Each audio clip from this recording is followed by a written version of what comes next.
Därför att det är ett sånt sällsynt vedervärdigt system. Att på grund av människors hudfärg döma dem till en mycket sämre tillvaro. Och det är en skam för världen så länge detta består. Ja, det är mord på Sveavägen. Det var en slakt. Och det var en slaktare. Det var bödeln som visste precis vad han ville. Han blev inte skjuten som statsminister. Han blev skjuten som privatperson. Polisen säger att mordet av allt att döma var mycket noga planlagt. Och alla personer med walkie-talkies på varsin sida om Sveavägen som man hörde liksom. Jag trodde att man i mordutredningar alltid gjorde bandade förhör med de väsentliga personerna som har funnits på platsen och som är viktiga. Makalöst ointresse. Det är klart att man försöker liksom suggerera sig fram till att få ihop bilderna om man nu var säker på att det var dem, så vill man ju få det att överensstämma med sitt eget vittnesmål. När sanningen om det här kommer fram så kommer det svenska samhället att förändras i grunden. Sydafrika, vilket jag personligen tycker är ett ganska intressant uppslag med tanke på att det är en ganska konkret motivbild. Det pratas mycket om Sydafrika och det är flera personer som har tagit kontakt med oss och haft intressanta synpunkter på det här uppslaget. Fick Craig veta att Palme var nyckelpersonen i att ena sydafrikanska anti-apartheidrörelsen. Det var min tanke och det har jag trott allt sedan dess.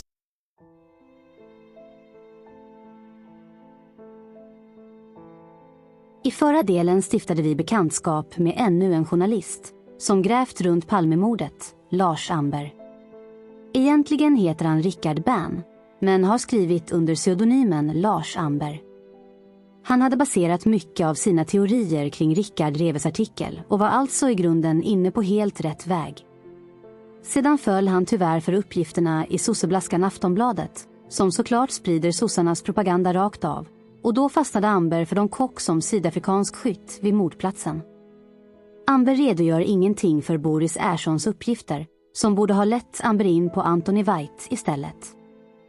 Han hade ju faktiskt identifierats av en städerska på Säpo, i Säpos lokaler, dagarna efter mordet. Amber förstod i alla fall att Craig Williamson var väldigt inblandad, men har även missat viktiga detaljer om vad han faktiskt var på mordnatten. Det blir uppenbart att Amber, trots Rickard Reves fantastiska artikel med tydliga uppgifter om en mörkläggning, fortfarande inte förstår att även Palmeskenutredningen, media, myndigheter, politiker kan vara delaktiga. Men lägg också märke till de verkliga detaljerna som Amber kommer med, som kan hjälpa oss att förstå upprinnelsen till mordet. Enligt Amber var det alltså så sent som i februari som Iran skulle ha klagat hos Palme på uteblivna leveranser av Robot 70. Stämmer då inte det väldigt bra med att det troligen var Palmes agerande mot just Arnold Sundqvist i januari 86, som faktiskt bekräftar att Palmes attack mot Arnold kan ha med att genomföra leveranserna av de resterande 200 stycken att göra? Det som vi faktiskt har spekulerat kring. Via Amber kunde vi också få mycket mer information om vad som hände med personer på Bofors efter skandalerna om vapensmugglingar uppdagades, vilket är ett likadant mönster som personer inom CIA drabbades av, för att makten inte ska drabbas och kunna skyddas genom att verka som att de varit helt oinvigda eller oinblandade. Även Karlbergs viktiga uppgift från ett polisförhör om att Bofors hade sanktioner från högre ort att leverera krigsmateriel till förbjudna länder. Något som ni nu vet var helt korrekt och med de uppgifter som Arnold Sundqvist har bidragit med om bulvansmugglingföretag via Malaysia med självaste rikspolischefen inblandad i. Vi fick även reda på fler detaljer om Algernon och Katz Falk, där det går att dra paralleller till vad som har hänt andra som har grävt i olika fall. Vad som dock har hänt kring detta har jag ännu inte satt mig in i. Det viktiga är att i detta se det mönster som drabbar oskyldiga och obetydliga personer, medan politiker och högt uppsatta poliser, åklagare och andra myndighetspersoner klarar sig helt från ansvar.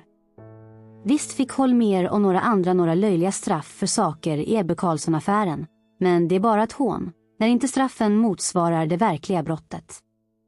Det blir lite som en skrämseltaktik i det hela, när vanliga dödliga kan drabbas hårt, men de högt uppe i samhällsskiktet kan göra vad de vill, men ändå undgå straff.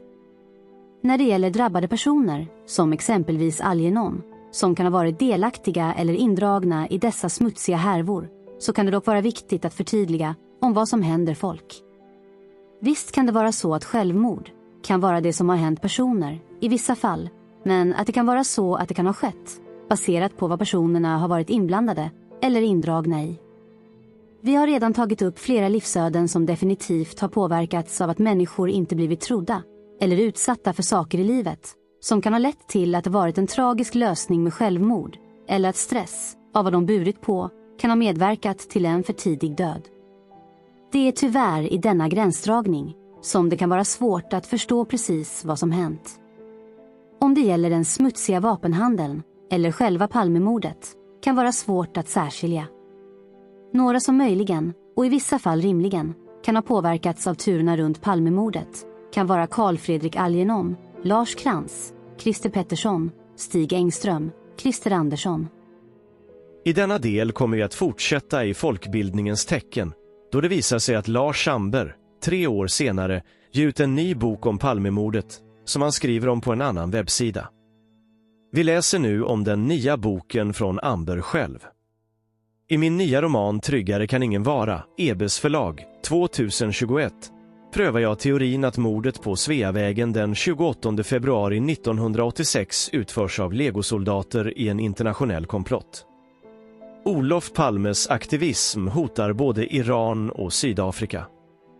De 2 ofria staterna har ingått en ohelig allians gällande leveranser av uran och vapen. Deras säkerhetstjänster samarbetar flitigt sedan Reza Pahlavis dagar. Men även svenska polismän, inte minst från Säpo, är högst troligt inblandade i konspirationen. Ännu en gång är inte poängen att hänga ut någon, utan att det handlar om att försöka kunskapsöverföra och visa på hur man kan försöka ta reda på vad uppgifter kommer ifrån och hur personer har kunnat påverkas av vad de nu lyfter fram. Poängen är nämligen att förstå hur arbetet genomförs, på ungefär samma sätt som att gå igenom vittnesutsagor. Speciellt i Palmeutredningen, eftersom vissa vittnens uppgifter anpassar sig uppenbart och genomskinligt till att passa just den personen som Palmeskenutredningen för stunden tycker ska vara föremål för alla misstankar. Även detta kan man alltså utläsa om man ställer om sitt fokus till att det var Palmeskenutredning och motivet att förhöra personer som anordnades för att kunna skaka fram nya bevis. Ett tydligt exempel är väl de 40-tal gånger de förhörde Sigge Cedergren, ända tills han pekade ut sin vän Christer Pettersson för mordet. En annan handlar om de uppgifter som Palmeskenutredningen via taxiföraren Delsborn snabbt tryckte ut via olika statsmedia. Den om att det tog 3 till 4 minuter innan polisen kom till platsen. Just den uppgiften som många andra vittnen sedan återgav i förhör. Trots att det tog runt 9 minuter innan kommissarie Söderström anlände som första bil till mordplatsen. Det är dubbelt så lång tid och såklart helt avgörande för hur mörkläggande mordet varit från början. Parallellen denna gång handlar alltså mer om metoden i att försöka förstå varför uppgifter och redogörelser ändrar sig över tid. Poängen blir att följa någon som tidigare trott något annat. Vad finns det för tillförlitlighet och trovärdighet i uppgifterna när man väl förstår var de kommer ifrån? Att okritiskt hänvisa till källor som sosseblaskan Aftonbladet, Leif G.W. Persson och hans serie på Statstelevisionen, vad Jan Danielsson från Palmeskenutredningen påstår, säger trots allt mycket om den som återger dessa källor också. I fallet med Amber och många andra så finns det i slutet en förteckning, precis som jag också försöker lämna, med länkar till en text och information som bidragit och som även jag bygger min utredning på. Det gör att alla andra kan granska och kommentera och informera mig om vart jag gått vilse i utredningen. Här borde fler verkligen skärpa till sig, som bara sitter och svamlar, gissar och spekulerar utan några som helst belägg för vad de lyfter fram. Speciellt i Palmemordskretsar. Men det är därför väldigt intressant hur Ambers nya bok om bakgrunden till Palmemordet har utvecklats. Nu är det alltså en internationell komplott fortfarande med Sydafrika och Iran i en konspiration om uran och vapen. Det är också väldigt troligt att svenska poliser, även från Säpo, till och med, är högst troligt inblandade i komplotten. Nu är det de officiella sanningarna om att poliser ska vara inblandade i själva mordet som spökar igen. Ni får gärna själva gå igenom hela texten med bakgrunden till hans bok, men det går fortfarande se att Christer Pettersson var en oskyldig syndabock de försökte sätta dit. Nu när även presskonferensen varit 2020 så lyfter även Amber in att ännu en oskyldig syndabock pekats ut. Fortfarande är Amber alltså helt med på tåget om verkligheten, att det både är en mörkläggning och att det pekas ut oskyldiga syndabockar. Sedan började dock spåra ur med spekulationerna när Bagdad Bob från Irak skulle ha varnat Palme på dagen för mordet för att Iran skulle mörda Palme. Iran, som alltså köper vapen av Palme, väntar på en mycket välbehövlig leverans från Sverige. Men skulle då alltså ge sig på sin egen vapenleverantör. Det är förstås svårt att smälta. Nu vet vi att Amber inte hört Arnolds redogörelse än, men varför skulle i så fall Lisbeth peka ut Christer Pettersson för iranska mullornas skull? Ännu en gång landar Amber i att det skulle handla om den stoppade vapentransporten som skulle vara orsaken. De blev sura och mördade Sveriges statsminister för det. Lite oroväckande kommer även Gunnar Walls bok in i bilden som en av referenserna. Det är då man börjar förstå vart det kan ta vägen. Det är också de många sanningarna vi har matats med genom åren. Vad sägs egentligen om denna text jämfört med vad du hört till leda via massmedia? I kanslihuset den 1 mars 1986 har man än inte börjat fundera i exakta banor om orsaken till mordet på statsministern. Starka motiv finns att hämta både i Mellanöstern och i Sydafrika. Palme har dessutom utgjort ett starkt irritationsmoment både för USA och Sovjet vid ett flertal tillfällen. Fast i Stockholm är de lokala frågorna mer överhängande. Det har rått kaos under natten. Regeringen och familjen Palme litar inte helt på polisen, varken på ordningspolisen, kriminalpolisen eller Säpo. Alla svenska polisstyrkor verkar vara infiltrerade av brunskjortor, tjänstemän med starka åsikter långt ut på högerkanten. Antikommunister och rent av nynazister. En skrämmande stor portion är själva Palmehatare. Kan man börja ana att Amber härmed har en politisk bias, som många andra vänstervridna journalister, eller aktivister, som jag kallar dem? Brunskjortor, nynazister, Palmehatare vittnar lik Stig Larsson om att det är där man ska leta motiv och bakgrund till mordet. Hur mycket av allt detta har Amber påverkats av media, andra journalister, sin egen övertygelse eller ideologi? Kan det vara just här som man inte ens överväger att förstå att USA kan ligga bakom mordet? Eftersom han håller fokus kvar kring Iran och Sydafrika. Sedan kommer nämligen då kopplingen mellan Iran och Sydafrika, som ska gå via uran, och hur iranska generaler har kontakt med motsvarigheter i sydafrikanska säkerhetsorgan. De ska alltså ha en gemensam fiende i Palme. Om det ligger något i allt detta får andra värdera. För mig blir det knepigt om Palmes smugglingar till Iran, med väldigt verksamma vapen för att störa viktiga transporter i Persiska golfen, skulle via kontakter i Sydafrika låta dem ha ihjäl deras vapenleverantör. Fortfarande är Craig Williamson med i bilden, men nu har även Amber sett dokumentärfilmen Cold Case Hammarskjöld av dansken Mads Brygger, där även den svenska Afrikaspecialisten Göran Björkdahl är med, när han undersöker hur FNs generalsekreterare omkom i en mystisk flygplanskrasch 1961. Saimr utpekas av en tidigare medlem för att ha planerat Dag Hammarskjölds död genom en avfyrad missil, så nu är det den hemliga organisationen Saimr som Craig har anlitat för att genomföra mordet, och självklart är svenska poliser inblandade denna gång. Sedan kommer såklart Stig Larsson in i bilden igen med sin kartläggning av högerorienterade personer som vi blivit hjärntvättade med via Jan Stocklassas äventyr, både i bok och i serieform. Vi läser.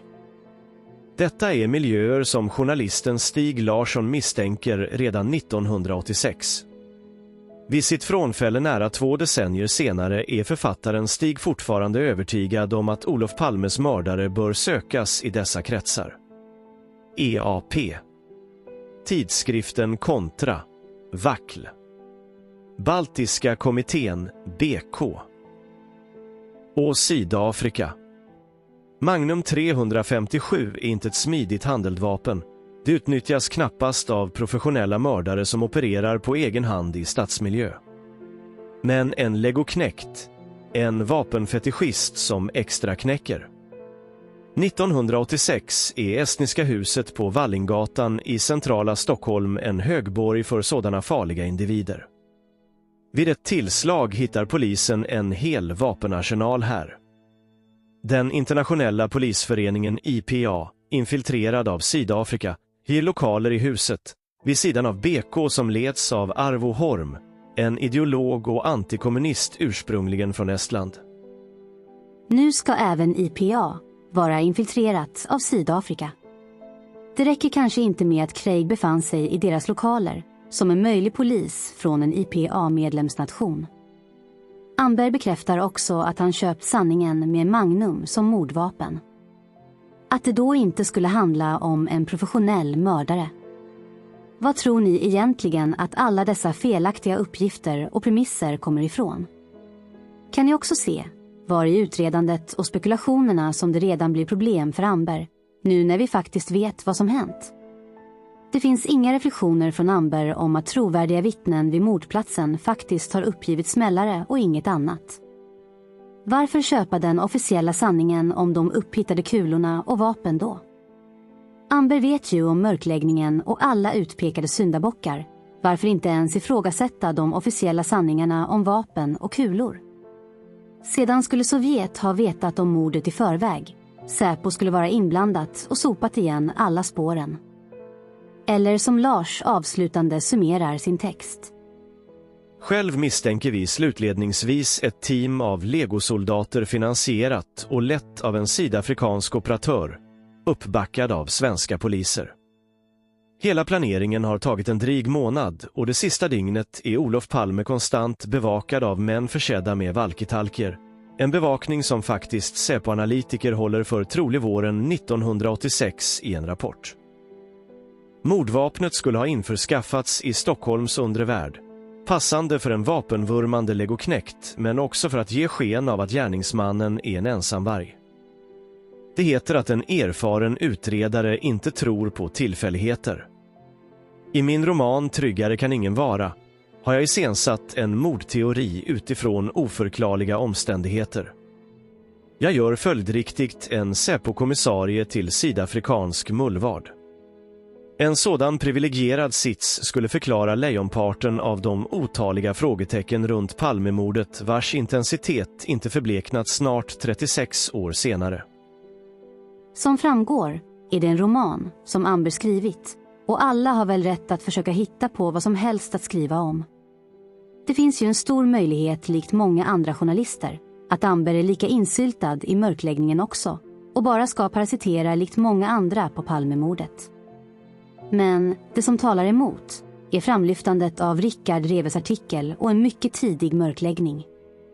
De omkullkastar nämligen de grunder som ingen annan mörkläggare vågar kliva in i oavsett Ambers egentliga motiv till det. Så hoppas jag ni kan se hur man i alla fall kan dra nytta av Ambers grävande i uppgifter och detaljer. Och mycket lätt kan ignorera alla de övriga uppgifterna och slutsatserna som Amber försöker pussla ihop. Då vi helt enkelt kan se att hans grundläggande premisser för spekulationerna helt saknar verklighetsförankrad grund på vissa områden. Och jag menar att det är här man förstår hur någon som hade så bra utgångspunkt i sitt utredande har påverkat så mycket av olika vilseledande källor att slutprodukten blir en riktig soppa. Långt från verkligheten. Långt från Boris Erssons och Rian Standers detaljrika uppgifter från Sveavägen. Men det går också att ställa frågor mot Ambers grävande. En fråga som jag tror Amber helt förbiser. Vad har vi Palme, sossarna och politikerna i allt detta? Trots de sakliga uppgifterna från högt uppsatta politiska företrädare som Rickard Reves talade med. Har vi politiska företrädare i Sverige som är helt i händerna på svenska poliser som via Sydafrika och Iran har möjlighet att mörklägga Palmemordet. Trots att man har representanter i Palmerummet och personer från UD som bevakar utredningen. Hur kommer uran och vapen då in i det hela, menar Amber. Nu är verkligen inte poängen att hänga ut någon som gräver i Palmemordet och visa på brister och fel. Det handlar om att visa hur man kan vara kritisk till ett material oavsett vad det handlar om och att ställa relevanta frågor mot materialet. Som vi så många gånger har lyft fram, inte bara mot det står skrivet eller vad någon säger, utan också vad som inte sägs, men som borde sägas. I just detta fall, med en person som skrivit under pseudonym, kan man till och med tänka att han vågat gått utanför ramarna för att undvika att äventyra sin egen karriär som svensk journalist, som vägrar rätta in sig i ledet kring de officiella sanningarna. Men det är i alla fall samma metod för att förstå vilka premisser som legat till grund för teorier och slutsatser. Det är i alla fall intressant att försöka förstå hur en journalist kan använda samma källor, ha en tydlig korrekt uppfattning från början om vad som låg bakom Palmemordet, men ändå i slutet hamna så fel. Det som dock ger en viss fingervisning, menar jag, är att man tittar på alla referenser som Lars uppger. Det är alltså Aftonbladet, Gunnar Wall, Jan Stocklassa, Anders Hasselbom med flera. Poängen är att försöka förmedla utvecklingen av Ambers grävande, där det blir tydligt i alla nya detaljer han bygger på Rickard Reves artikel med turer kring Bofors, och att även Winberg förolyckas på ett märkligt sätt. Men att det sedan ändå, i stora drag, handlar om att utgå ifrån de helt vilseledande premisserna om ett magnumvapen, högerextrema Palmehatare i varje gathörn med walkie-talkie i handen. Ingen Theo. Inget möte 15 meter innan skotten. Ingen Lisbeth som säger något på utländsk språk. Ingen märklig grekisk man vid mordplatsen som ska vara finsk medborgare som blev tagen till polishuset på förhör fast han skulle ha kommit sent till platsen och inte sett något av värde alls. Inga förvanskade uppgifter om vad som stod i vittnet Delsborns förhör om klädsel på gärningsmannen som inte alls stämde med det som poliskommissarie Gösta Söderström uppgav att han hörde kollegan Vinden rapportera in över radio. Det är helt uppenbart att Amber aldrig har försökt att analysera uppgifterna i förhör eller skaffat uppgifter från vittnen själva. Utan det handlar bara om att citera andra och tyvärr då välja rena mörkläggare i den floran. Det är då man aldrig kommer rätt i slutänden. Problemet med alla dessa journalister som helt förlitar sig på tidningar och att prata med folk är att de inte har förmåga att tolka innehållet. De har inte förmågan att använda vittnespsykologisk kunskap för att värdera och förstå vilken information som är relevant och inte. Tar man inte ens hjälp av de som kan eller är journalister så sjukliga besserwissers att de tror de själva är fulländade. Fortfarande finns det otroliga frågetecken kring varför Amber inte bara litar på det som en dokumentärfilmare, Boris Ersson, fick reda på när han var nere i Sydafrika, om man nu ändå tror på att Sydafrika ligger bakom dådet. Det är för mig helt galet, på gränsen till medvetet och avsiktligt. Varför inte använda verkligt material och trovärdiga uppgifter som utgångspunkt, för att i alla fall använda som grund, innan man hittar motsägelser och möjliga nya uppgifter som talar mer för något. Inom forskningen förkastar man sällan inte en teori, förrän man har en ny som bättre förklarar något. Boris uppgifter är en bra utgångspunkt att ha som grund, baserat på just hur det gick till när han fick fram dem. Vet inte om det är något journalistiskt särdrag som spelar in, men uppenbarligen är den förödande för ett viktigt utredningsarbete.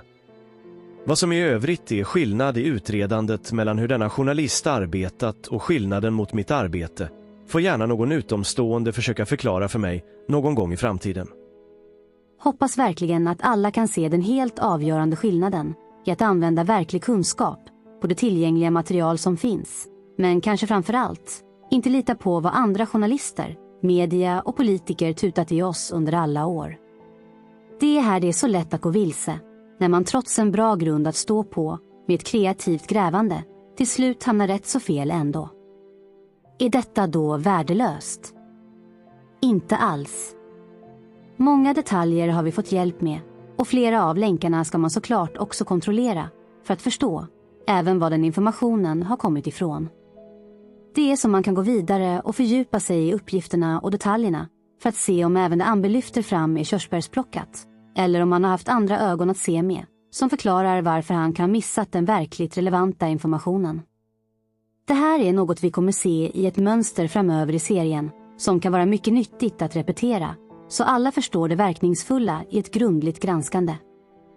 Som ett led i att i alla fall visa på metoden att grundligt alltid följa länkar för att själv bilda sig en uppfattning så tar vi här en artikel som Amber länkat till, som såklart skrevs i en amerikansk tidning eftersom vi nu vet hur svensk media har mörkat genom åren. Denna gång är det från Washington Post. Den skrevs för övrigt senare på hösten 1987 jämfört med Rickard Reves artikel från början av 1987. Så ni får ett tidsperspektiv på de olika uppgifterna. Swedish arms scandals mar peacemaking image. Alleged bribes, illegal sales probed. September 4th, 1987. By Karen de Young. Stockholm. During the last years of his life, Sweden's Olof Palme spent much of his time traveling the world in pursuit of two causes: peace in the Persian Gulf and nuclear disarmament. On the latter issue, he worked closely with his fellow Prime Minister, India's Rajiv Gandhi. Keeping up with politics is easy with the 5-minute fix newsletter in your inbox weekdays. Today, 18 months after Palme was assassinated on a Stockholm street, Sweden's self-appointed role as an international peacemaker appears to have been seriously compromised. Palme's legacy has been tarnished by revelations that he used his frequent disarmament meetings with Gandhi to press India to purchase $1.3 billion worth of weapons from Sweden's leading arms producer, the Bofors Weapons Division of Nobel Industries. Bofors was awarded the contract to supply a complete field artillery system in February 1986, shortly before Palme's death. The reports of Palme's efforts on behalf of Bofors emerged last April, as part of allegations by Swedish state radio that the company had paid at least $16 million in bribes to Indian defense officials.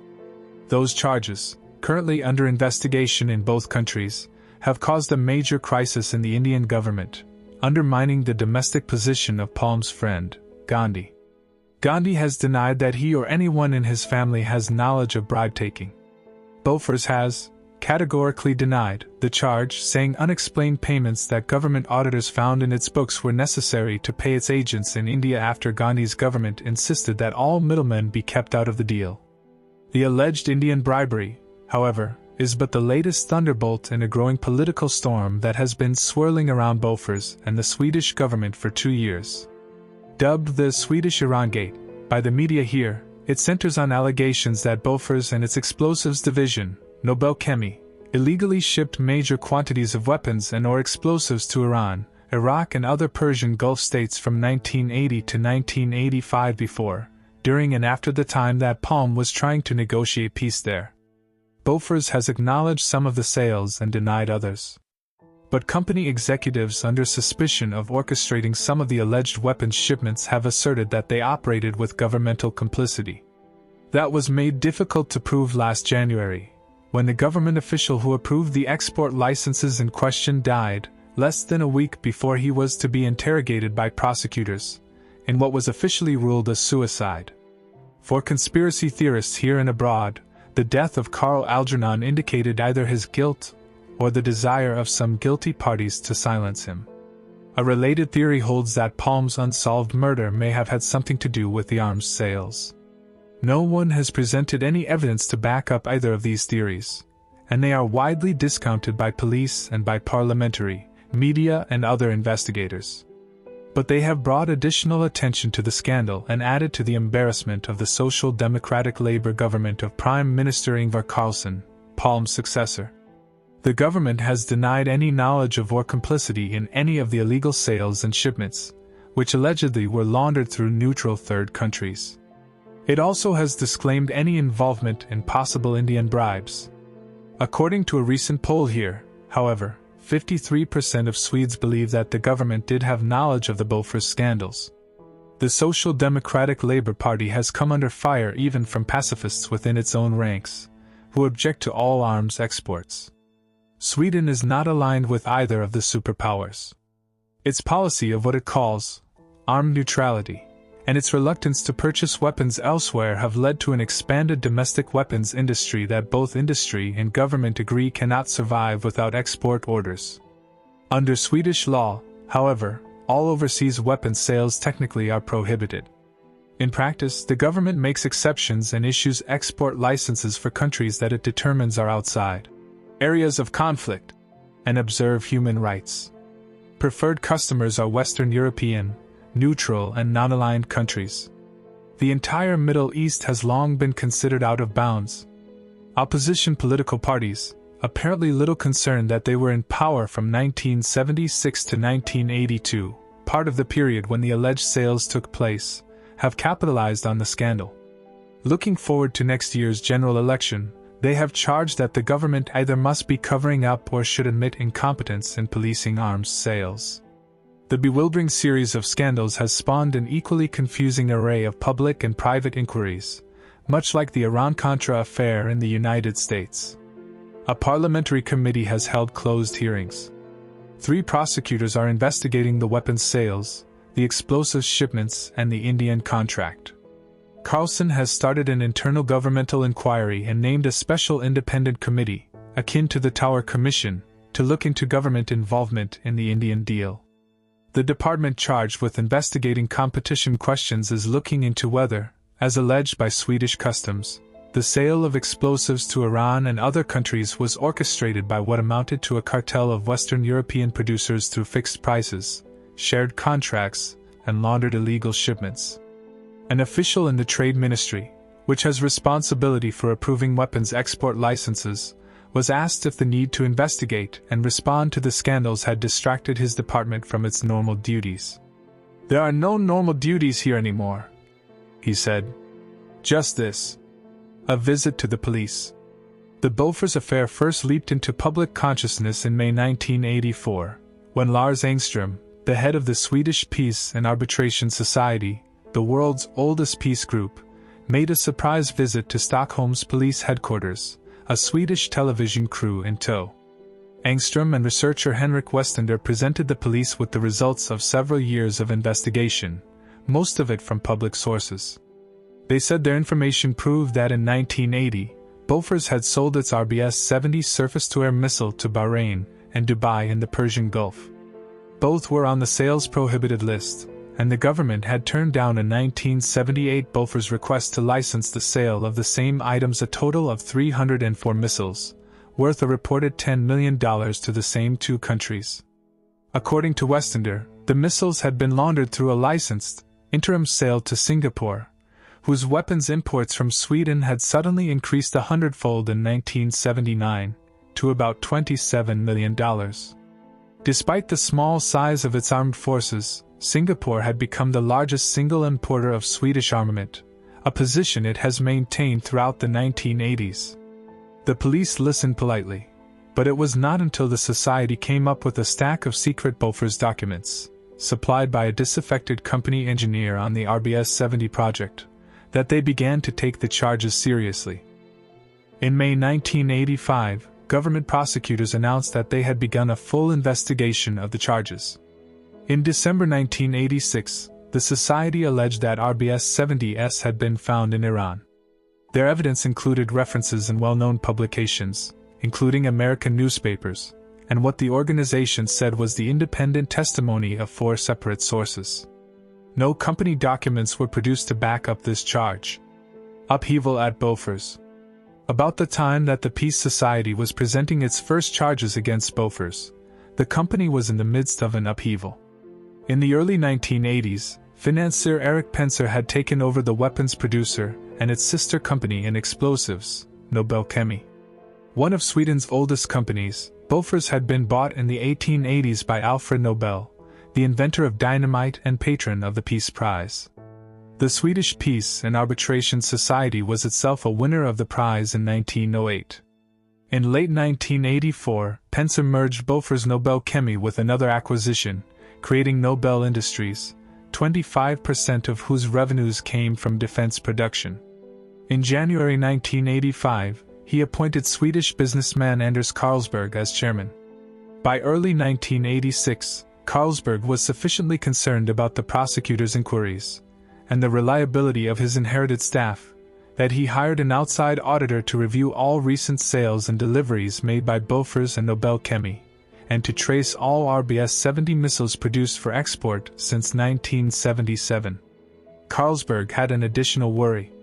A separate inquiry into Bofors Nobel Chemi deals was being conducted by Swedish customs police, begun when customs officers received an odd message from their counterparts in West Germany in October 1984. According to Hans Johnson, chief of the Customs Criminal Investigation Division, it was a simple request. They had observed 2 railroad wagons, loaded with explosives, coming from Sweden and transiting West Germany for Austria. But when the wagons got to the West German town of Passau, on the Austrian border, they stayed for a couple of days and then were redirected to Hamburg. From there, they were put on a ship to Syria. Johnson paid a surprise visit to Bofors, where he took some papers and noted some very peculiar things.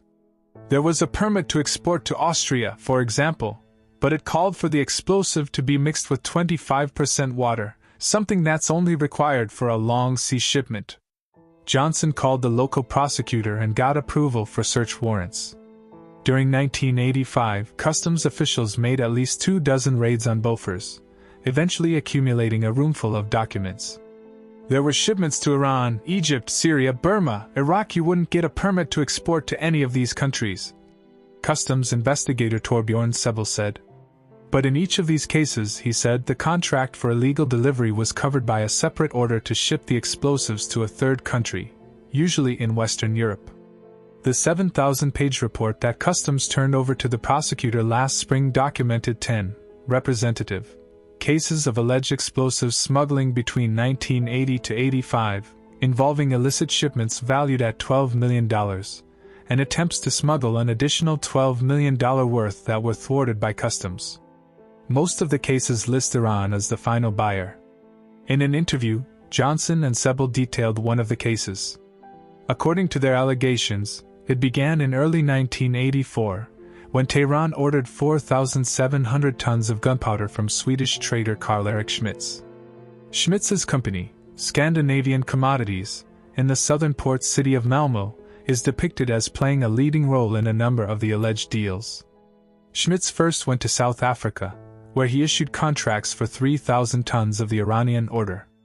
Next, in the company of Martin Ardbo, then marketing director of Bofors, Schmitz went to Yugoslavia's State Trading Organization, FDSB, to order an additional 1,300 tons. In the same meeting, Customs alleges, the Yugoslav agency ordered the same 1,300 tons, worth approximately $14 million, from Bofors. Bofors subsequently received a Swedish government license to export the gunpowder to Yugoslavia.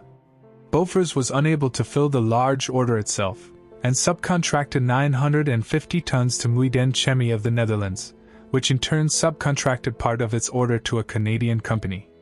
Bofors ordered an additional 50 tons from Kemira, in Finland, 55 tons from Raufoss, in Norway, and 100 tons from Nobel Explosives Limited, unrelated to the Swedish company, in Scotland. The assembled order was then loaded on a West German ship bound for the Yugoslavian port of Bar. In Yugoslavia, Bofors officially turned the shipment over to FDSB, which immediately sold it to Schmitz, who then shipped it to Bandar Abbas, in Iran. Payment from Tehran to Bofors allegedly traveled by an equally circuitous route.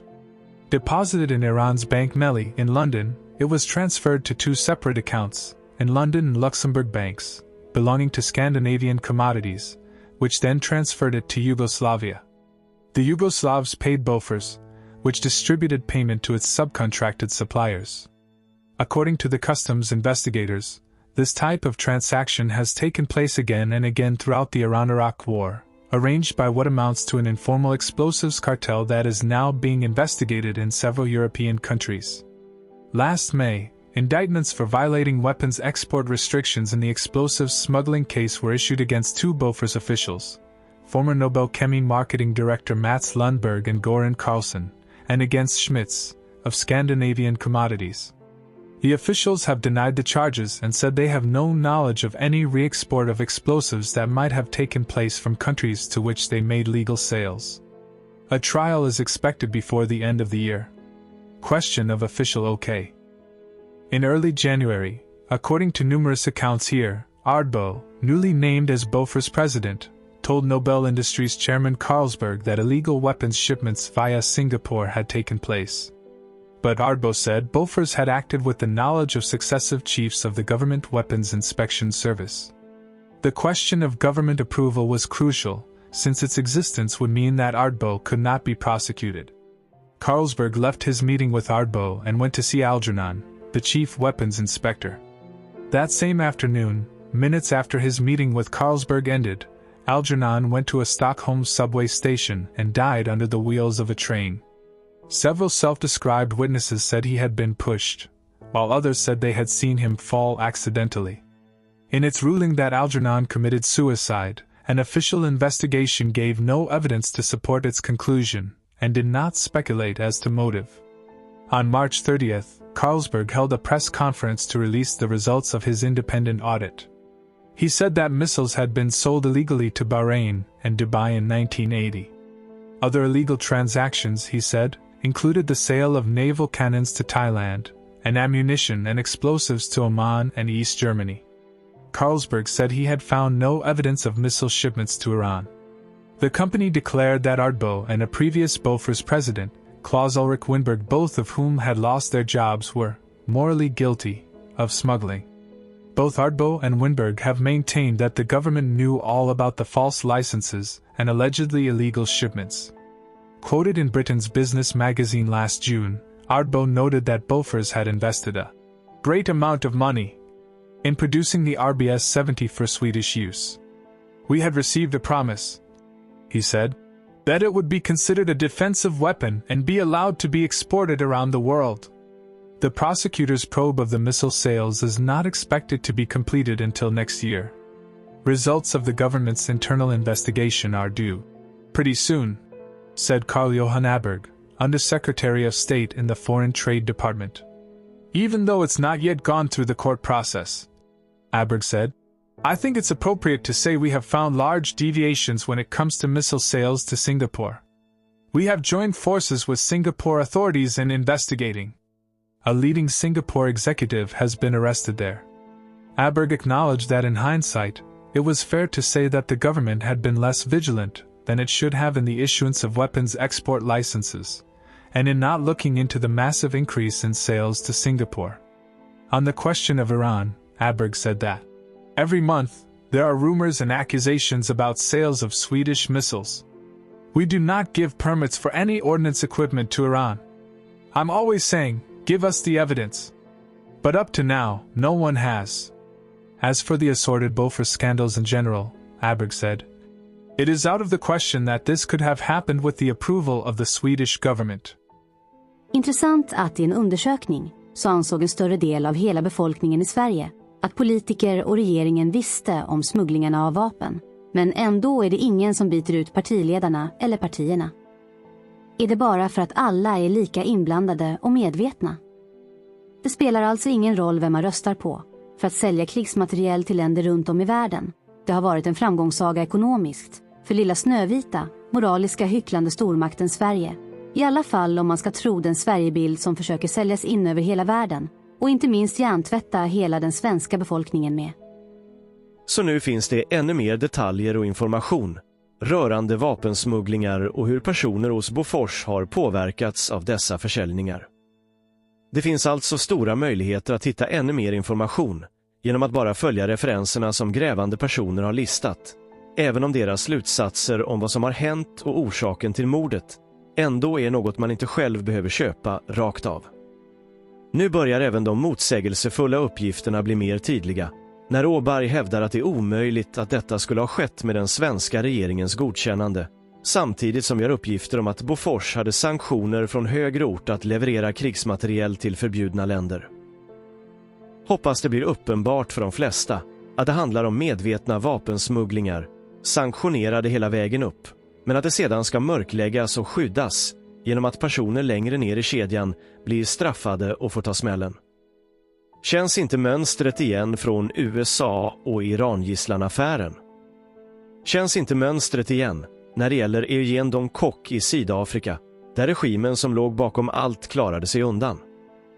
Det var bara Don Kock som fick 212 års fängelse för att tvinga honom att vara tyst för resten av livet, bland annat om detaljerna bakom Palmemordet. För mig som inte är så insatt i alla svenska vapenaffärer och vad som hänt, så menar jag bara att Palmemordet verkligen är nyckeln till att avslöja alla dessa saker och lyfta fram sanningen en gång för alla. Apropå att gräva vidare i tidigare förminskade uppgifter och att gräva i Sydafrika och stocklassa referenser och eventuellt missförstå, så tar vi ett exempel på det i nästa avsnitt.